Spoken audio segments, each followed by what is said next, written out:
ቃል በገባነው መሰረት ካሳንቺስ ላይ ልቅም ጥንቅቅ አድርገን የገነባነውን ባለ 17 ወለል የአፓርትመንት ህንፃ ለውድ ደንበኞቻችን ማስረከባችን ልዩ ደስታ ይሰማናል። እንኳን ለብርሃነ ትንሣኤው በሰላም አደረሳችሁ። ዛሬ ላይ ደግሞ በዲፕሎማቶቹ መንደር በሆነውና በእንግሊዝ ኤምባሲ አጠገብ እንዲሁም ከአዲሱ ቤተ መንግስትና በቦሌ አየር መንገድ በቅርብ ርቀት ላይ የሚገኙ ዘመናዊ አፓርትመንቶችን ከታላቅ ቅናሽ ጋር በታማኝነት ልናስረክቦ እርሶን እየጠበቅን እንገኛለን። የፋሲካ በዓልን ምክንያት በማድረግ ቀድመው ለሚመዘገቡ 20 ደንበኞቻችን የ30% ቅናሽ ማድረጋችንን ስናበስር በታላቅ ደስታ ነው። በ10% ቅድመ ክፍያ ተዘጋጅተዋል። ደግመው በማያገኙት በዚህ እድል አሁኑኑ ይጠቀሙ። እንዳያስቡ 50% የባንክ ብድር ተመቻችቶሎታል። በ200 ሺህ ብር ብቻ አሁኑኑ በ0908 54 34 54 ላይ በመደወል ይመዝገቡ። ስመር ሪል ስቴት ባለ ሀገር በሀገር። መልካም በዓል።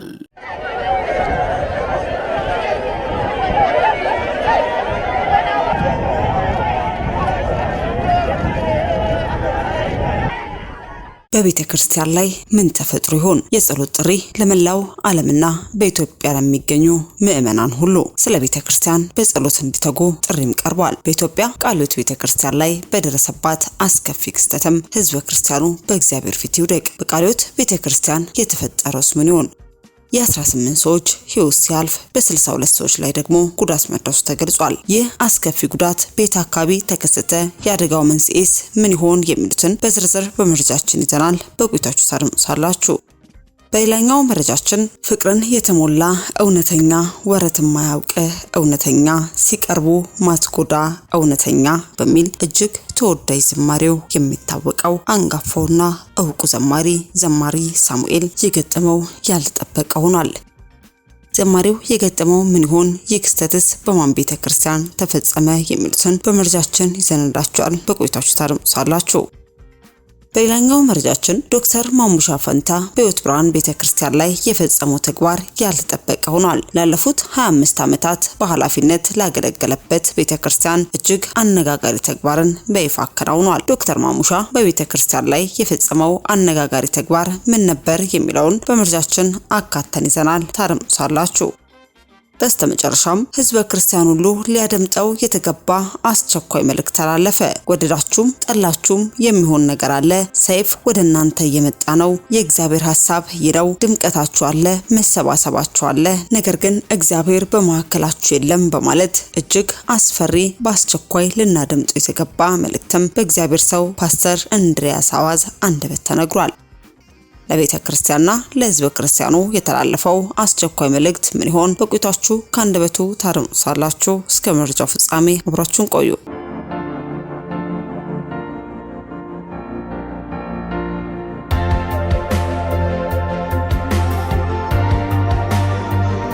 አስቀድመን ወደ ያዝንዳችሁ መረጃችን ስናልፍ ዶክተር ማሙሻ 11 ሚሊዮን ብር ለቤተ ክርስቲያን ሰጠ። ዶክተር ማሙሻ ለኢትዮጵያ ሕይወት ብርሃን አጥቢያ 11 ሚሊዮን ብር ለአገልግሎት ማዕከል ግንባታ ከመጽሐፍ የተገኘውን ገቢ መስጠቱ ተገልጿል። መንፈሳዊ ብስለት ከተሰኘው መጽሐፉ የተገኘውን 11 ሚሊዮን ብር ዶክተር ማሙሻ ፋንታ ላለፉት 25 ዓመታት በመሪነት ላገለገላት በኢትዮጵያ ሕይወት ብርሃን ቤተ ክርስቲያን አዲስ ክርስቲያን ላይፍ አሴምብል አጥቢያ የአገልግሎት ማዕከል ግንባታም በልግስና ሰጥቷል። ከቀናት በፊትም ቤተክርስቲያኑ ባዘጋጀችው የገቢ ማሰባሰቢያ ፕሮግራም ላይ ዶክተር ማሙሻ ቼኩን ሲያስረክብ እንደገለጹትም መጽሐፉ ለቤተክርስቲያን እንደተሰጠ ያወቁ ምዕመናን በብዙ ልግስና ከዋጋው በላይ በብዛት በመግዛታቸው ይገቢ መገኘቱን ተናግረዋል። በዚሁም እነኚህ የገዙት አማኞችም የራሳቸውን ቤተሰብንም አመስግነዋል። አሁንም መጽሐፉ በሀገር ውስጥና በውጪ እየተሰራጨ በመሆኑ ከዚህ በኋላ የሚገኝ የሽያጭ ገቢም ለቤተክርስቲያን በቀጣይ ዞር እንደሚሰጥ ተገልጿል። አስከትለን ወደ ያዝንላችሁ መረጃችን ስናልፍ ይህን መረጃ የምናደርሳችሁ ነገ በሌሎች ዘማሪዎቻችን ላይ እንዳይደገም ነው። አገልጋዮች ታመው ወድቀው ደክመው ቢያገኟቸው አብዛኛዎቹ የሚጫወቱት ድራማ ስለሆነ ለትምህርት ለጥንቃቄ ሲባልም የተገለጸ ነው። ሳሙኤል የሚባል ሰው ታውቃለህ? ሳሚ የሚባል ማን ነው? አንተ ነህ ሳሚ? ሁለቱን በየተራ ሳሚንም እንደ ሕፃን ትላንት የመጣ ክርስቲያን እንኳን የሚያውቀውን ሳሚ እንዲህ ያለው የትንቢት መዘባበቻም አድርገውታል። ነገሩም እንዲህ ነው። ምህረት ሂካ አንተነህ በዛብህ የተባሉትን በተመለከተ ዘማሪ ሳሚ ቸርች ጎራ ብሎ ምህረት የሚባለው ትንቢት በሚል ያመጣለትን ሚዲያ ላይ እንዲሰራጭም ያደርጋል። ከዛም አንተነህ በዛብህ የሚባለው ደግሞ ምህረት ጋር መሄድ ብሽቅ ብሎት እኔም ተንብዬለት ነበር በሚልም በአንድ ወቅት ዘማሪ ሳሙኤል ወዳ እሱ ጋር ትንቢት ሲል ተናግሮ በሚዲያ ያሰራጨውን መልሶም እንደ አዲስ ያጋራዋል። በዚህም የውሸት ትንቢት ብዙ ክርስቲያኖች ማዘናቸውን በመግለጽና በመተቸትም ይገኛሉ። ሁለቱም ዘማሪ ሳሙኤልን የቀድሞ ታዋቂ ዘማሪ መሆኑን እያወቁ መልክ ለመስራት የተጫወቱት ቁማር የጊዜ ልዩነት እንጂ ተመሳሳይም ነው። ሳሙኤል አለልህ ዘማሪ አይደል? ሳሚ የሚባል ሰው ታውቃለህ? አንተ ራስህ ነህ? ለምን ሰጠኝ መሰላችሁ? ስሙን አንደበቶቹ ለአፎቹ ሁሉ ሳሚ ሳሚ ሳሚ ሳሚ ሳሚ ጽድቅህን ቅድስናህን ጠብቅ እግዚአብሔር አላሳፈረም ማለት ጌታ ሆይ ነገሩን ሁሉ ከዚህ ቀን በኋላ እንፈታለን። ጤንነቱ የተፈታ ይሆን። እግዚአብሔር እንደዚህ ይለኛል፣ ኪዳን አስባል ትዘምራለህ፣ አፍ በጠላቶችህ ላይ ይከፈታል፣ እንደገና አፍህን ዝማሬ ይሞላዋል። ይባስ ደግሞ ሁለቱም ዘማሪ ሳሚን ጴንጤውም ይሁን ያላመነ በዘመራቸው መዝሙሮች ሁሉ የሚያውቀውን ሳሚን እንደማያውቁት ነው። ሳሙኤል የሚባል ሰው ታውቃለህ? ሳሚ የሚባለው ማን ነው? አንተ ነህ እያሉም እንደ ሕፃን ሲጫወቱበትና ድራማ ሲተውኑበት ማየት እጅግ ያማል። ዘማሪው እረፍት ማድረግ ከወንድሞቹ ጋር ህብረት ማድረግ ፈልጎ መጥቶ ሊሆን ይችላል። በዚህ ልክ በወንድማቸው ላይ ድራማ መጫወታቸው በርካቶችንም አሳዝኗል፣ አስቆጥቷል። ነገ ሌሎች እንዲህ ባለ ሁኔታ ጸሎት ብለው ወደ እነሱ ቢሄዱ እንኳን ከሚዲያ አረቀው የሚያደርጉት ነገር ካለም ሊያደርጉ ሲገባ በሌላው የሚፈጽሙትን የንግድ ማስታወቂያ በተመሳሳይ ለመሆኑ ማሳያ ሆኖ ለሁሉም ተገልጿል። ምናልባት ነገም እንዲሁ በሌሎች ዘማሪዎቻችንም አገልጋዮቻችንም ደክመው ቢያገኟቸው ለንግዳቸው የሚሰሩ ድራማ ስለሆነ ይህ አንዱ ማሳያ ነው። በምእመኑ እየተደረገ ያለውም ይሄው ነው። ሰው ቃል ለመካፈል ለጸሎት ሄዶ በተቃራኒው አንገቱ ተሰብሮ ምናልባት ደግሞ የማይፈልጋቸውና ተመልሶ ሲሄድ አብሯቸው በማይኖራቸው ጎረቤት፣ ዘመድ፣ ወዳጅም ጠላት የተለያዩ የማህበረሰብ ክፍል እንዲታይበት እንዲታወቅበት የማይፈልጋቸውን የግል ጉዳዮች አደባባይ ላይ ያለ ፍቃድ አስጥቶ እዩት እየተባለ ተሸማቆ የሚመለስበት መሆን ከጀመረም ሰነባብቷል። ታዲያ የተግባርም ዛሬ ላይ በዘማሪ ሳሚ ላይም ተከስቷል። ታዲያ በሌሎች ዘማሪዎቻችንና አገልጋዮቻችን ላይ ሳይደገምም በዚህ በቃ እንዲባል እኛም መልእክታችንን በሚዲያችን ማስተላለፍ ወደድን። አስከትለን ወደ ያዝንላችሁ መረጃችን ስናልፍ የአረካ ከተማ ቁጥር 1 ቃልዮት ቤተክርስቲያን በከተማዋ አስተዳደር በተለይም በከንቲባዋ በጥበቡ ሳሙኤል አፈናዊ አገዛዝ የተነሳ እየደረሰ ስላለው በደል ባለ 5 አሃዝ የአቋም መግለጫ ማውጥተዋል። የአቋም መግለጫውም እንዲህ የሚል ነው። አንደኛ የጸሎት ጥሪ በመላው ዓለምና በኢትዮጵያ የሚገኙ ምእመናን ሁሉ ስለ ቤተክርስቲያኗ በጸሎት እንዲተጉም ጥሪ ቀርቧል። ሁለተኛ የስም ማጥፋት ዘመቻ ይቁም። በቤተክርስቲያኗና በመሪዎች ላይ የተጀመረው የማጥቃት ስም የማጥፋት ዘመቻ በአስቸኳይ እንዲቆም ጠይቃለች። 3 የልማት ስራ እንቅፋት ይወገድ። ቤተክርስቲያኗ የገዛ ይዞታዋን እንዳታለማ እየተከለከለችበትና በልማት ስራዋ ላይ የተፈጸመውን የማገጃ ደብዳቤ አጥብቃም ትቃወማለች። የተጀመረው ሁከትም እንዲቆም ትጠይቃለች። አራተኛ የህልውና ጥበቃ የቤተክርስቲያን ህልውና አደጋ ላይ የሚጥሉና ስሟን የሚያጠለሹ ማናቸውም የዘመቻ ተግባራት እንዲቆሙ አጥብቃ ታሳስባለች።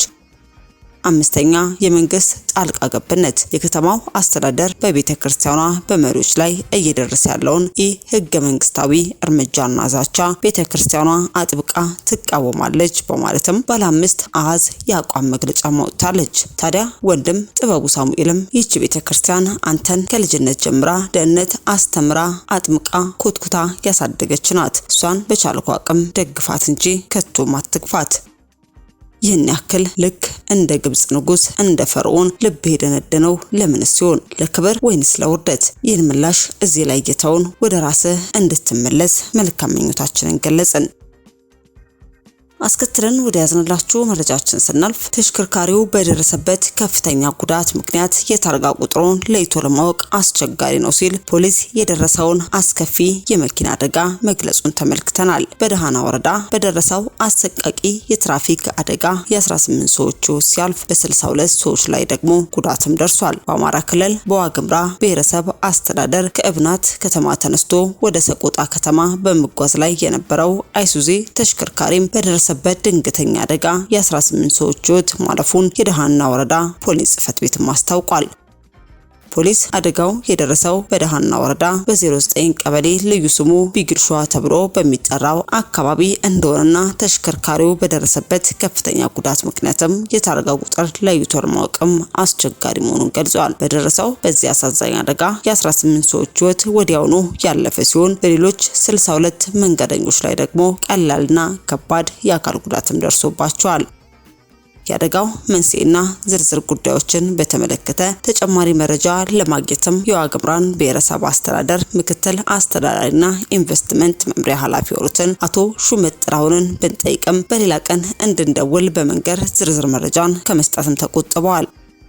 በርካቶችም በአንድ መኪና 80 ሰው ሲጫን ተቆጣጣሪ እንኳን የለም ወይ ሲሉም ጥያቄንም አንስተዋል። ታዲያ እኛም በሚዲያችን ስም ለሟች ቤተሰብ፣ ወዳጅ ዘመድ መጽናናትን ተመኘን። በስተመጨረሻ ወደ ያዝንላችሁ መረጃችን ስናልፍ ጌታ እግዚአብሔር ዛሬም ሕዝቡ ይጠፋ ዘንድ ፍቃዱ አይደለምና አስቀድሞ መልእክቱን በባሪያው አንደበት ተናግሯል። ቤተክርስቲያንና ሕዝበ ክርስቲያንን ተከትሎ ሊተገብሩት የሚገባ ካልሆነ ግን ሊመጣ ያለውን አስፈሪ ጊዜ በመግለጥም ተናግሯል። ፓስተሩ ከጌታ ተቀብሎ የተናገረው መልእክት ምን ይሆን? ከአንደበቱ አድምጠን እንመለስ። እግዚአብሔር ሐሳብ ልጁን ማክበር ነው። ይሄ ሜንታሊቲ ካለን በቃ በህይወታችን በሚገጥመን ነገር ሁሉ ጊዜ በደል የምንጓዝ በደስታ የምንጓዝ ማጉረምረምን ካፋችን ጠርገን ያወጣን ትውልዶች እንሆናለን። እስቲ አሜን በሉ አንድ ጊዜ። ዛሬ ደግሞ ስለ እግዚአብሔር ሐሳብ ነው የምንነጋገረው እና ካላስቸገርኳችሁ ሁላችሁም ለእግዚአብሔር ቃል ክብር ተነሱና ሐዋርያት ሥራ ምዕራፍ 13 በጣም የታወቀ ጥቅስ ነው። በቃላችሁ ልትሉት የምትችሉት ከዛ ውስጥ እግዚአብሔር ያስተማረኝን ጥልቅ ምስጢር እንነጋገራለን። ዛሬ ጸሎቴ ነው። እኔ ስብከት አይደለም መስበክ እንፈልገው የእግዚአብሔር ቃል ውስጥ ያለውን ህይወት ማካፈል ነው እንፈልገው። ለኔም ለናንተም የእግዚአብሔር ቃል ሁለት አፍ ካለው ሰይፍ ይልቅ የተሳለ አይደለም የሚለው አንዱ ሰይፍ ወደ እናንተ ነው፣ ሌላኛው ሰይፍ ወደ እኔ ነው። ስለዚህ እኔንም ይሰራል እናንተንም ይሰራል። ግን ልናስተውል ይገባል የእግዚአብሔር ቃል ሲመጣ ወደ ህይወታችን። ስለዚህ ሐዋርያት ሥራ ምዕራፍ 13 ላይ ስንቶች ፈቃደኛ ናቸው ዛሬ ያ ሰይፍ እኔ ጋር የሚምጣ ምትሏላችሁ? ያው ዝም አላችሁ እዚህ ላይ አይደል? ማስፈልገውን ብቻ እኮ ነው የሚቆርጠው የእግዚአብሔር ሰይፍ አይደል? ስለዚህ ይጠቅመናል። ትርፍ ነገሩን ከቆረጠልን እኮ በጣም ቆንጆ እንሆናለን። አንድ ጊዜ አንድ ሰው ምን ብሎ ተናገረ? እዚህ ቦታ ተናገረው እንደሆነ አላውቅም። በጣም የታወቀ አርቲስት ነው እና ከትልቅ ቋጥኝ ድንጋይ ነበረ አንድ በጣም እጅግ ታላቅ የነበረ ንጉስ ከፓላሱ ፊት ለፊት ትልቅ ቋጥኝ ድንጋይ ነበረ እና ይሄ አርቲስት ይሄንን ድንጋይ ሁሉ ጊዜ ይመኘዋል። ዝም ብሎ ድቡልቡል የሆነ ድንጋይ ነው እና ተቀምጦ ሁሌ ሳይው በጣም ይመኘዋል። አርቲስቶች እንደምታውቁ ከማይወጣ ነገር ውስጥ ነገሮችን ማውጣት ይችላሉ። በጭንቅላታቸው ውስጥ የሚያዩት ነገር አለ። በኋላ ባክህን ብሎ ንጉሱን ለመነው። ንጉሱም በቃ እሺ እንደፈለክ አድርገው ብሎ ሰጠው ማለት ነው። የሚገርማችሁ ሸፍኖ አጥር ሰርቶ መስራት ጀመረ። ይሄን ቋጥኝ ድንጋይ ሰርቶ ሲጨርስ በጣም የሚያስገርም በጣም ትልቅ የሆነ ውብ የሆነ ዝሆን አድርጎ ሰራው እና ይሄ ትልቅ ዝሆን በቃ የሚያየው ሰው ሁሉ ይደነቅ ነበር እና ሰዎች እየመጡ ጥያቄ መጠየቅ ጀመሩ። ጥያቄያቸው ምንድነው? እንዴት ነው ከዛ ሞላላ ድንጋይ ይሄን የመሰለ የዝሆን ቅርጽ የሰራኸው ብለው ይጠይቁታል። የመለሰው መልስ አስደናቂ ነው። ዝሆን የማይመስለውን ነገር ሁሉ ከላዩ ላይ ስላነሳሁለት ነው አለ። ክብር ለእግዚአብሔር ይሁን። ኢየሱስን የማይመስለውን ነገር ሁሉ እግዚአብሔር ከኛ ላይ ያንሳው ዛሬ። ምንም ነገር ቢሆን እሱን ስንመስል ነው ውበታችን የሚወጣው። እሱን ስንመስል ነው የእግዚአብሔር ነገር በእኛ ውስጥ የሚገለጠው። ስለዚህ የእግዚአብሔር ቃል ሁሉ ጊዜ ሰይፍ ነው። የሚሸርፈው ነገር አለ፣ መዶሻ ነው። የሚቀጠቅጠው ነገር አለ፣ ደግሞ የሚባርከም ነው። ይባርከናል። ዛሬ እንደምንባረክ እርግጠኛ ነኝ። እሺ ምዕራፍ 13 ቁጥር 37 ነው ማነበው። ከቁጥር 36 ጀምሬ ላነበው። ዳዊትም በራሱ ዘመን የእግዚአብሔርን ሐሳብ ካገለገለ በኋላ አንቀላፋ፣ ከአባቶቹም ጋር ተጨምሮ መበስበስን አየ ይላል። እንደገና አነበዋለሁ። ዳዊትም በራሱ ዘመን የእግዚአብሔርን ሐሳብ ካገለገለ በኋላ አንቀላፋ፣ ከአባቶቹም ጋር ተጨምሮ መበስበስን አየ ይላል። እንጸልይ። ይህ ቃል ያንተ ነውና ቃልህን በመንፈስህ አንተ ራስህ ግለጠው፣ እናስተውል ዘንድ በማስተዋል ሙላን። ጌታ ሆይ አስተላላፊው አሸንዳ የሆንኩትን ማስተላለፍ እንድችል ምንም ሳልቀንስ ምንም ሳልጨምር እናገር ዘንድ አንደበቴን፣ አይምሮዬን፣ ምላሴን፣ ትናጋዬን፣ ከናፍርቶቼን በሳትህ ንካ። ሕዝብህ ደግሞ ከፍ ወዳለው ህይወት ለመሄድ ረሃብ ውስጡ እንዲያደር በዚህ ቃል ውስጥ ነፍሳቸውን መንፈሳቸውን ሁሉ ከፍ ወዳለው ስፍራ ይዘህ እንድትሄድ ቃልህ በኃይል ሲገለጥ መረዳት የሚችሉበትን ማስተዋል የሚችሉበትን የማስተዋልን መንፈስ እንድሰጥ እንጸልያለን። እኛ አንተ ነን፣ አንተም የኛ ነህና ፈቃድህ በዚህ መካከል ይሁን በኢየሱስ ስም አሜን። እሺ ቁጭ በሉ። ጌታ ይባርካችሁ።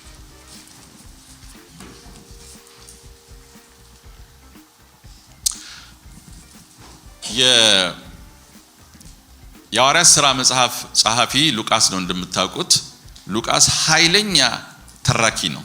በመንፈስ ታሪክን በየተራው እየደረደረ በኦርደር በስነ ስርዓት የጻፈ ሰው እንደሆነ ራሱ ይናገራል። ዶክተር ነው፣ ሐኪም ነው፣ ግን እንደ ባለ ታሪክ እንደ ሂስቶሪያን የጻፈው በመንፈስ ቅዱስ ሆኖ። ሉቃስንም የታሪክ መጽሐፍ ነው እንደምታውቁት፣ የኢየሱስ ክርስቶስን ታሪክ ነው የጻፈው። በሐዋርያት ሥራ ስንመለከት የመንፈስ ቅዱስን ሥራ በሐዋርያቱ ሕይወት ውስጥ ያደረገውን ታሪክ ነው በቅርበት ተከታትሎ ለኔና ለእናንተ መዝግቦ የጻፈልን። በዚህ ውስጥ ታሪክ ሲጻፍ የዳዊትን ስም አንስቷል።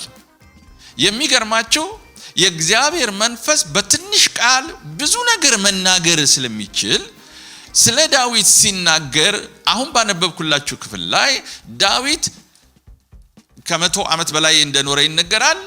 40 ዓመት ነው ንጉስ ሆኖ የኖረው። ወደ 21 ዓመቱ አካባቢ ነው የንግስና ነገር ውስጡ የመጣው። ከልጅነቱ ጀምሮ እግዚአብሔር ትሬን አድርጎ ያነገሰው ታሪክ ሰው ነው። በጣም ትላልቅ ስራዎች የሰራ ነው። የዳዊት ሕይወትን በመታጠኑበት ጊዜ ትልቅ ሪፎርሜሽን በእስራኤል ላይ ያመጣ ሰው ነው። በሳኦል ዘመን እግዚአብሔር የማይፈልግበት ዘመን ነበረ። በሳኦል ዘመን እስራኤል ፖለቲካሊ፣ ሶሻሊ፣ ስፒሪቹዋሊ የወደቀች የተንኮሳኮተችበት ጊዜ ነበረ። ታሪኳ የተበላሸበት፣ ከቤተ መንግስት ውስጥ ክብር የራቀበት፣ ከመቅደስ ውስጥ ክብር የራቀበት፣ እስራኤል የተጠላችና የወደቀች የተናቀች አገር ሆና የነበረችበትን፣ ከዛም በላይ ሳኦል ጣዖታትን ብቻ ሳይሆን አማልክትን ከማምለክ በላይ አጋንን ጠሪ ጋር ሄዶ እስከዛ ድረስ በመንፈሳዊ ሕይወቱ የወረደ ሰው ነበረ። በቤተ መንግስት ውስጥ የእግዚአብሔር መንፈስ ሳይሆን የአጋንንት መንፈስ ስለነበረ ዳዊት እየመጣ አጋንንት ያባረር ነበረ። ዜማ እየዘመረ ሙዚቃ እየተጫወተ ቤተ መንግስቱ ራሱ አጋንንት የሞላበት ቤተ መንግስት ነበረ። የመንፈሳዊ ሊደርሺፕ ከእስራኤል የተወሰደበት። ስለዚህ ኮምፕሊትሊ በጣም ኪዮቲክ በሆነ መንግስት ውስጥ ነው የገባው ዳዊት። የሚገርማችሁ ዳዊት መንግስቱን ለሰለሞን በሚያስረክብበት ጊዜ የእስራኤል ታሪክ ሶሻሊ ተለውጧል፣ ፖለቲካሊ ተለውጧል፣ ስፒሪቹዋሊ ተለውጧል። በነገር ሁሉ ክላይማክሱ ላይ ደርሶ ነበር። እንደውም የእስራኤል the golden year of Israel የሚባለው የጀመረው በሰለሞን ጊዜ ሳይሆን በዳዊት ጊዜ ነበር።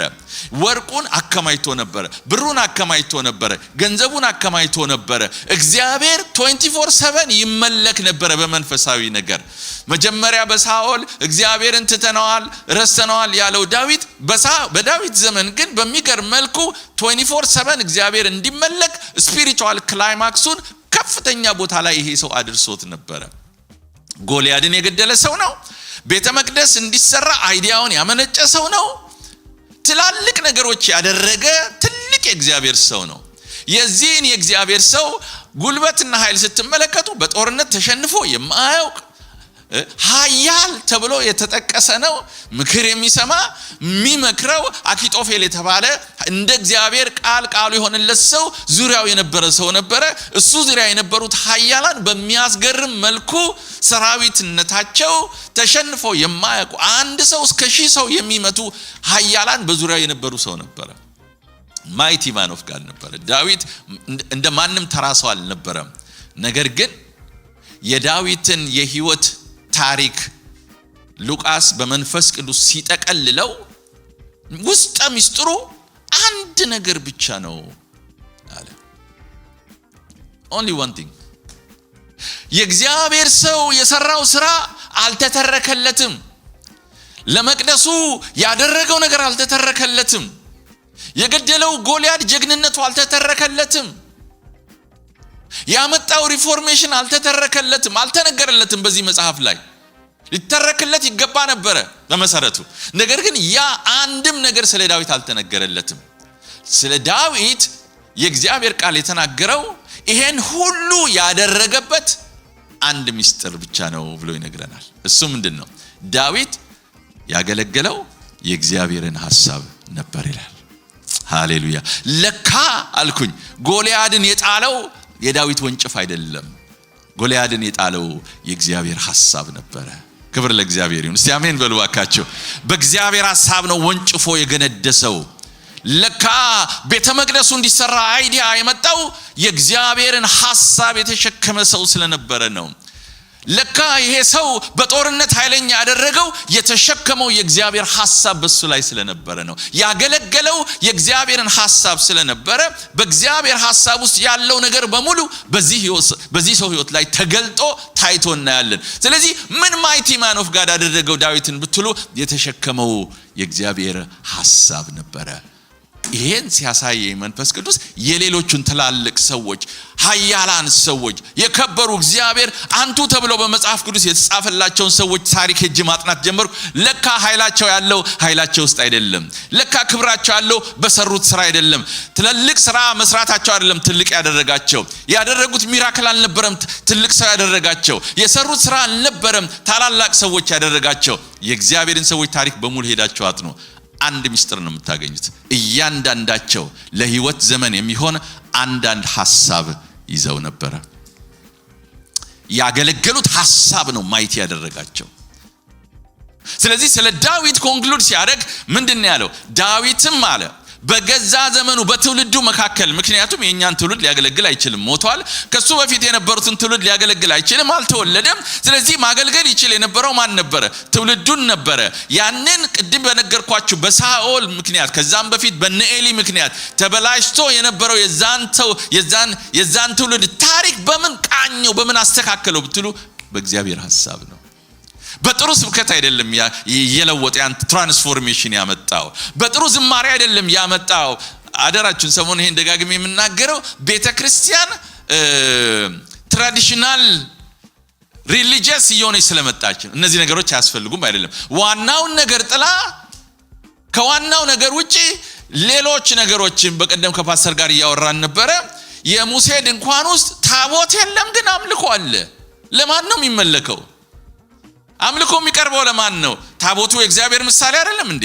ሊመለክ እኮ የሚገባው እግዚአብሔር ነበረ። ስለዚህ አንዳንድ የቤተክርስቲያን ምን ትሆናለች?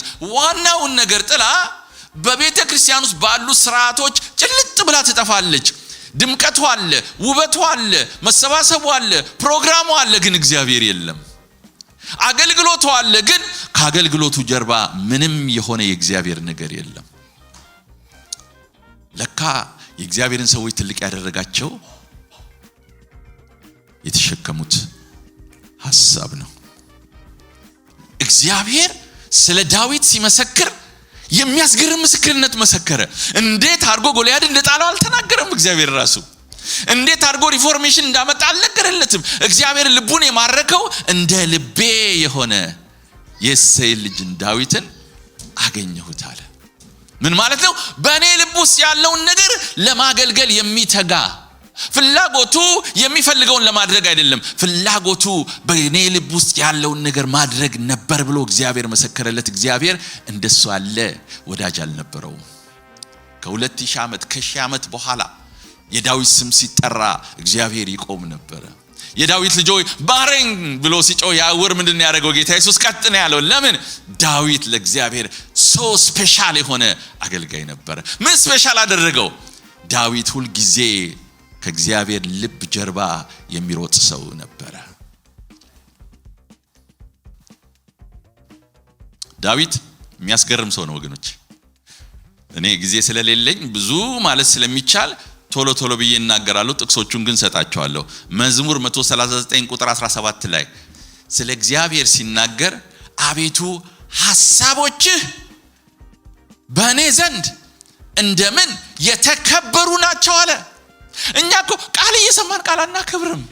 የእግዚአብሔርን ሐሳብ ኮሙኒኬት ሲደረግ ቃሉን እያነበብን አናከብርም። ስንገሰስ አናከብርም። ስንማር አናከብርም። የእግዚአብሔርን ሐሳብ አይደለም ምን ሰማው። ቸርች ውስጥ ቆመን ስንሰበክ የምንሰማው ቃሉን ነው እንጂ ሐሳቡን አይደለም። ቆይ ወደ ኋላ ሄጄ ልናገር። ብዙዎቻችን ቃል ለመስማት ነው ቤተክርስቲያን የምንመጣው አይደል? ዛሬ ለምመጣችሁ ይባል ቃል ለመስማት እንላለን ወይ ለማምለክ እንላለን። እግዚአብሔር ግን ቃል እንድንሰማ አይፈልግም። ይቅርታ አድርጉልኝ ቲዮሎጂያችሁን ካናጋው። እግዚአብሔር ቃል ሰሚዎች እንድንሆን አይደለም የሚፈልገው። ቃል ያስፈልጋል፣ ግን ከቃሉ አሁን ስናገር እኮ ቃሌን ብቻ ከሰማችሁ አትጠቀሙም፣ ዝም ብላችሁ ነው የምትሄዱት። ከቃሉ ጀርባ ላስተላልፍ የፈለኩትን ሐሳብ ካልተረዳችሁ ዋጋ የለውም።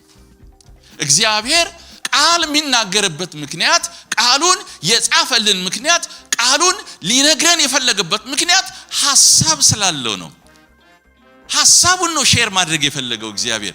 ስለዚህ እግዚአብሔር ረጅም ጊዜ ስላስተማረኝ መጽሐፍ ቅዱስን ሳነብ የእግዚአብሔር ሐሳብ በዚህ ውስጥ ምንድነው ነው እንጂ ትልቁ ጥያቄው የሆነች ቃል አፈፍ አድርጌ አሜን ሃሌሉያ ብዬ መሄድ አልፈልግም።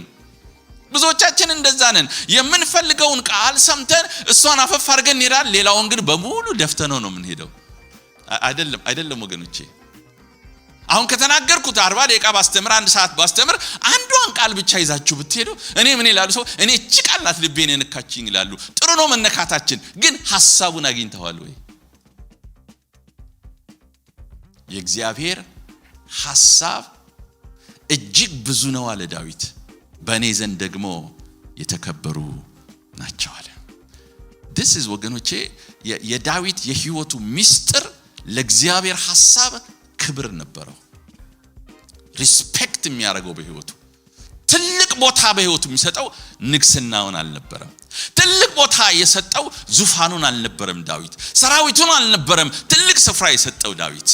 እላው ላይ ያለውን ቅባት የትንቢት ቅባት፣ የነብይነት ቅባት፣ የንግስና ቅባት አይደለም ለዳዊት ትልቁ ቁም ነገር። የዳዊት ትልቁ ቁም ነገር የእግዚአብሔር ሐሳብ ነበር።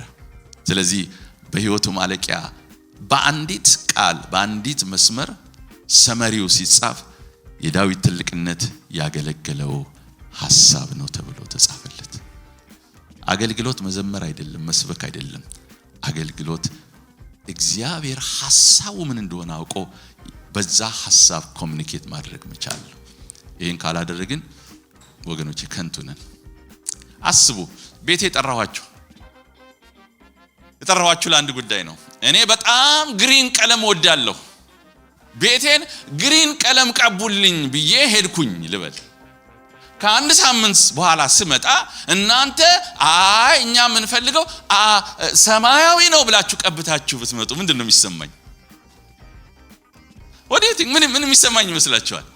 ቆንጆ አርጋችሁ ቀብታችሁ ምንም ቦታ ጭረት ሳይገኝ ቀብታችሁ ሊሆን ይችላል ለኔ ግን I don't care እንዴት አርጋችሁ ተጠንቃችሁ እንደቀባችሁት ምን ያህል ሰዓት እንዳጠፋችሁ that's not the point ፖይንቱ ምንድነው በልቤ እንዳለው ግሪን መቀባታችሁ ነው ካላረጋችሁ እንደገና አስቀባዋለሁ እሺ በህይወቴ ከመፈራቸው ነገሮች አንዱ ምንድነው በአገልግሎቴም በህይወቴም መጠንቀቅ የምፈልገው ነገር ምንድነው አንድ ቀን በጌታ ፊት ስቆም መቻልኩ እንዳይለኝ Can you imagine? እድሜን ሙሉ እየጾምኩ እየጸለይኩ አገልግዬ እኔ እግዚአብሔር ፊት ስቀር እኔ እኮ እሱ እንድታደርግልኝ አልነበረም የጠራሁ ቢለኝ ትልቅ ኪሳራ ነው እንደው በጣም ቀንቼ ምበላውን ቀንቼ ከስቼ ለእግዚአብሔር ቀንቼ ታግዬ ያደረኩት ነገር የእግዚአብሔር ሐሳብ ካልሆነ ኪሳራ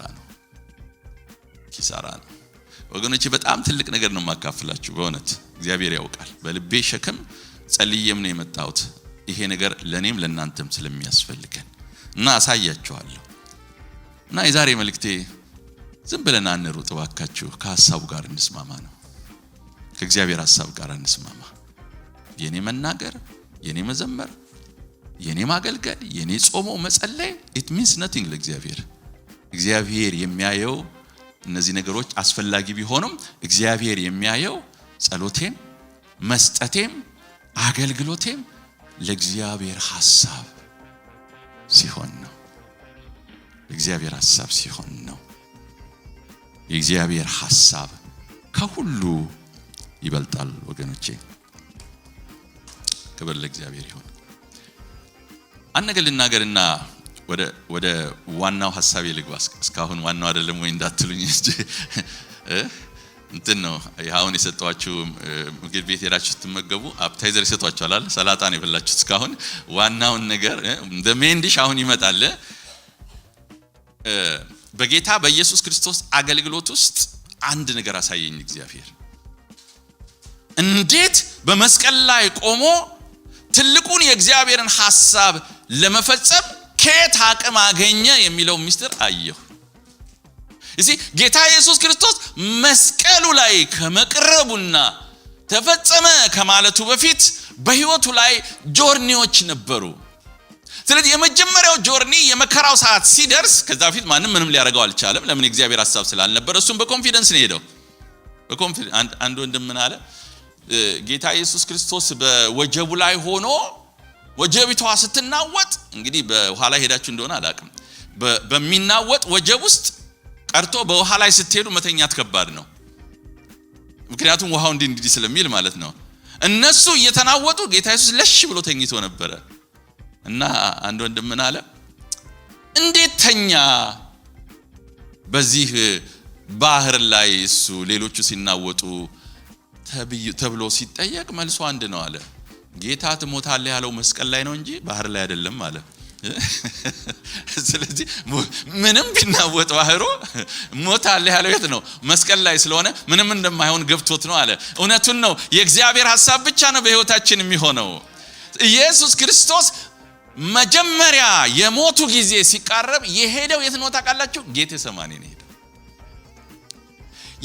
የህይወቱ የእግዚአብሔር ፈቃድና ሐሳብ በሱ የመፈጸሚያው ትልቁ ቁልፍ ነገር ያለው መስቀሉ ላይ ሳይሆን ጌቴሰማኒ ላይ ነው ጌቴሰማኒ ላይ የደም ላብ አላበው ይላል መጽሐፍ ቅዱስ ማንንም አልመታውም ማንንም አልወጋውም ማንንም ምንም አላረገውም ግን ምን ነበር ይላል የደም ላብ አላበው ይላል ለምን አላበው ብላችሁ ብትጠይቁ ከባዱና ትልቁ ችግር መስቀል ላይ መሰቀሉ አልነበረም ጎኑ መወጋቱ እጆቹ መወጋቱ አልነበረም ትልቁ ቁልፍ ነገር ለኢየሱስ ከባዱ እሱ አልነበረም ከባዱን ነገር ያሸነፈው በጌቴሰማኒ ነበር ምን ነበር ከባዱ ነገር ፈቃዱን ለእግዚአብሔር ፈቃድ ሐሳቡን ለእግዚአብሔር ሐሳብ ሰጥቶ እንደፈቀድክ ይሁን ማለቱ ላይ ነበር ችግሩ